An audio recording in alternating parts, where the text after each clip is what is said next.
जय हिंद दोस्तों, मैं अभिषेक कुमार बंटी आपके अपने YouTube चैनल पर स्वागत कर रहा हूं। उम्मीद करता हूं कि आप लोग स्वस्थ होंगे और मस्त होंगे, और साथ में ये भी उम्मीद करता हूं कि आप लोग इस चुनावी जो रण है 2024 का लोकसभा का चुनाव, इसमें भी आप लोग अपनी बड़ी से बड़ी हिस्सेदारी को शामिल कर रहे होंगे। कल के फेज़ जो है, चतुर्थ फेज़ का जो चुनाव हमारा हुआ है पूरे देश में, लगभग अगर देखा जाए तो पूरे देश में 96 सीटों पर यह चुनाव हुआ है, कंडक्ट कराया गया है। और उसके बाद जो है पूरे देश समेत जो है उत्तर प्रदेश में अगर सीटों की बात किया जाए तो 14 सीटों पर जो है कल का मतदान हुआ है, जिनमें से इन 14 सीटों में से अगर बात किया जाए दोस्तों, तो जो 13 सीटें हैं जिस पर बीजेपी का 2019 में यहाँ से चुनाव जीत चुकी थी, लेकिन 2019 और 2014 का आंकड़ा कुछ और था, और 2024 का आज का आंकड़ा कुछ और है। अगर उत्तर प्रदेश में इन 14 सीटों में बात करें तो सबसे मुख्य सीटों में जो है उन्नाव है, जहाँ से श्री अखिलेश यादव, राष्ट्रीय अध्यक्ष समाजवादी पार्टी और पूर्व मुख्यमंत्री भी हमारे उत्तर प्रदेश के रह चुके हैं, स्वयं चुनाव में उतरे हुए हैं। और इनके खिलाफ में जो बीजेपी ने अपना कैंडिडेट जिसको बनाया है, उनका नाम जो है सुब्रत पाठक जी हैं। अगर 2019 के लोकसभा के चुनाव में बात करें दोस्तों, तो इस सीट पर, उन्नाव की जो सीट थी, यहाँ पर डिम्पल यादव ने समाजवादी पार्टी से कैंडिडेट बनी हुई थी, जो कि श्री अखिलेश यादव जी की धर्मपत्नी भी हैं, और बीजेपी ने अपने सुब्रत पाठक जी को ही वहाँ से कैंडिडेट उतारा हुआ था। लेकिन 2019 के चुनाव में बहुजन समाज पार्टी और समाजवादी पार्टी का गठबंधन होने के बाद भी ये सीट जो है समाजवादी पार्टी गंवानी पड़ी थी, और श्रीमती डिम्पल यादव जी ये जो सीट है हार गई थी। और वहीं बात करें कि सुब्रत पाठक जी जो काफ़ी अंतर से जो है, जो 2019 का लोकसभा का चुनाव था, यहाँ से जीत कर गए हुए थे। इन तमाम जो है 2024 के चुनाव में जो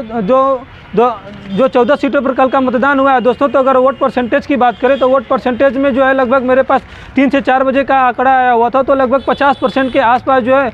वोट वहाँ पर अब तक पड़ चुके थे। ये आंकड़ा कुछ थोड़ा बहुत बढ़ा भी होगा। इसकी जो रियल अपडेट है वो चुनाव आयोग के माध्यम से ही मिलेगी। और लगभग अगर इन 14 सीटों पर इन जो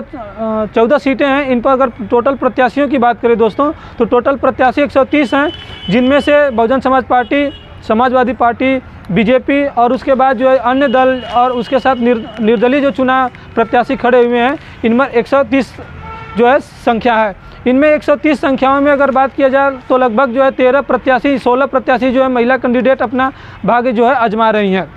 वोटरों की बात करें इन 14 सीटों में, तो वोटर्स लगभग जो है 2,47,47,47,47,000 के से ज़्यादा ही वोटर यहाँ पर 2019 के चुनाव में हुए थे। इस बार भी लगभग यही आंकड़ा थोड़ा बहुत बढ़कर जाने वाला है। तो सबसे इम्पॉर्टेंट बात दोस्तों ये होगी है कि इन जो तमाम जो 4 फेज अब तक का चुनाव बीत चुका है, चौथे फेज में भी लगभग जो है बीजेपी का 400 पार का जो आंकड़ा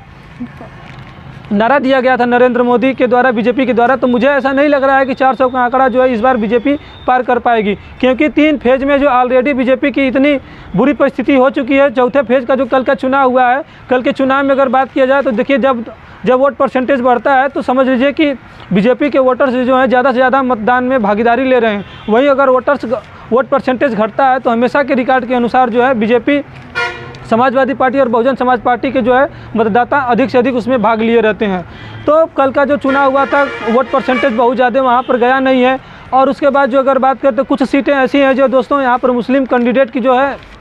मुस्लिम वोटर्स की जो है संख्या बहुत ज़्यादा है। कुछ में जो है सवर्ण वोटर्स हैं ज़्यादा हैं, जो कि बीजेपी के खाते में अक्सर जाते हैं, इनका झुकाव रहता है। और मुस्लिम तो आप लोग जानते हैं कि बहुजन समाज पार्टी और समाजवादी पार्टी के साथ जाते हैं, उनमें भी जो है मुस्लिमों में बहुजन समाज पार्टी के साथ कम इस बार, और जो है समाजवादी पार्टी के साथ ज़्यादा जा रहे हैं। तो इन तमाम सीटों का जो अब कैद हो चुका है, और जो भविष्य है ईवीएम में कैद होने के बाद जो है अब 4 जून को फैसला इसका होने वाला है कि कौन जो है यहाँ पर किस पार्टी ने बाजी मार लिया था। 2019 में तो इन 14 सीटों में से जो 13 सीट पर बीजेपी का कब्जा था, लेकिन उस समय का समीकरण, उस समय का ध्रुवीकरण कुछ और था, लेकिन इस बार जो है कुछ और होने वाला है। हो सकता है कि बीजेपी जो 80 में 80 सीटें जीतने वाली थी का नारा दिया है, उत्तर प्रदेश में इस बार सपना उसका साकार ना हो पाए, क्योंकि जो ओपिनियन पोल निकल कर आ रहे हैं, वोटरों के ओपिनियन पोल, यूट्यूब चैनल्स के ओपिनियन पोल जो है निकल कर आ रहे हैं, तो यहाँ पर जो है बीजेपी की बहुत ही बुरी स्थिति होने वाली है। अगर बात देखिए, बहुत सारा ये डिपेंड करता है कि आप लोग कौन सा चैनल देख रहे हैं। अगर वहीं गोदी मीडिया देख रहे हैं तो आपको वहाँ पर जो है बीजेपी को मजबूत बताया जाएगा, कोई अन्य चैनल देख रहे हैं आप तो किसी और पार्टी को बनाया जाएगा। लेकिन यहाँ पर जो